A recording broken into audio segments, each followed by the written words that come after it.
അതില്ലേ ഇന്ന് കുറച്ച് കോംപ്ലിക്കേറ്റഡ് ആയിട്ടുള്ള ഒരു ഇല്യൂഷൻ ആയിട്ടാണ് വരയ്ക്കാൻ പോകുന്നത്. ഈ ഇല്യൂഷൻ ആർട്ടൊക്കെ കണ്ടിട്ട് ജസ്റ്റ് ഒന്ന് സ്ക്രോൾ ചെയ്ത് വിടുക അല്ലാതെ ഇതൊന്ന് ട്രൈ ചെയ്ത് നോക്കണം എന്ന് ആഗ്രഹം വരുന്ന ആൾക്കാരില്ലേ, അങ്ങനെയുള്ളവർക്ക് വേണ്ടിയിട്ടാണ് ഞാൻ ഈ ലോങ് വീഡിയോ അപ്ലോഡ് ചെയ്തത്. കാരണം ഞാൻ ആദ്യം ഇതൊരു ഷോർട്ട് വീഡിയോ മാത്രമായിട്ട് അപ്ലോഡ് ചെയ്യാന്ന് വിചാരിച്ചു. അങ്ങനെ ആക്കുമ്പോൾ ഇതിൽ വരയ്ക്കുന്ന ഒരുപാട് ഡീറ്റെയിൽസ് എനിക്ക് അതിൽ ഇൻക്ലൂഡ് ചെയ്യിക്കാൻ പറ്റുന്നില്ല. അപ്പൊ ജസ്റ്റ് കണ്ടുപോകുന്നവർക്ക് കുഴപ്പമുണ്ടാവില്ല. പക്ഷെ ഇതൊന്ന് ട്രൈ ചെയ്യണം എന്ന് ആഗ്രഹമായിട്ട് അത് കാണുമ്പോൾ അതിൽ ഒരുപാട് ഡീറ്റെയിൽസ് മിസ് ആവുമ്പോൾ ഫൈനൽ ഔട്ട്പുട്ട് ഇതിൽ പോലെ കിട്ടില്ല. അപ്പൊ എനിക്കും വരച്ചോണ്ടിരിക്കുമ്പോൾ എനിക്ക് അങ്ങനെ ഒരു ബുദ്ധിമുട്ട് വന്നിരുന്നു. ഞാനൊരു വീഡിയോ കണ്ടിട്ട് അതിന്റെ നോർമൽ സ്പീഡിൽ നിന്ന് മൈനസ് സ്പീഡിലൊക്കെ ഇട്ടിട്ട് ഒരുപാട് തവണ റിപ്പീറ്റ് ചെയ്ത് കണ്ടിട്ടൊക്കെയാണ് എനിക്ക് അതിന്റെ നമ്മൾ അത്രയും കഷ്ടപ്പെട്ടിട്ട് നമ്മുടെ എഫേർട്ട് ഒക്കെ ഇട്ടതിന് ശേഷം നമുക്ക് ആ ഫൈനൽ ഔട്ട്പുട്ട്, ആ ഇല്യൂഷൻ വരുന്ന ആ ഒരു ഔട്ട്പുട്ട് കിട്ടിയില്ല വെച്ചാൽ നമുക്ക് അത് ഭയങ്കര ബുദ്ധിമുട്ടായിരിക്കും.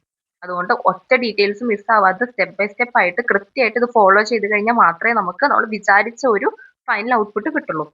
അപ്പൊ ഇതിന് ഞാൻ ഡീറ്റെയിൽ ആയിട്ട് ഞാൻ ഫോളോ ചെയ്ത സ്റ്റെപ്പുകളൊക്കെ കൊടുക്കുന്നുണ്ട്. അപ്പൊ അത് നോക്കി കൃത്യമായിട്ട് അതുപോലെ തന്നെ ഫോളോ ചെയ്ത് വരച്ചു കഴിഞ്ഞാൽ ഡെഫിനറ്റ്ലി ഇതിന്റെ ഔട്ട്പുട്ട് നല്ല രസമായിട്ട് വരും. നല്ല ഇല്യൂഷനുള്ള എഫക്റ്റ് തന്നെ കിട്ടും.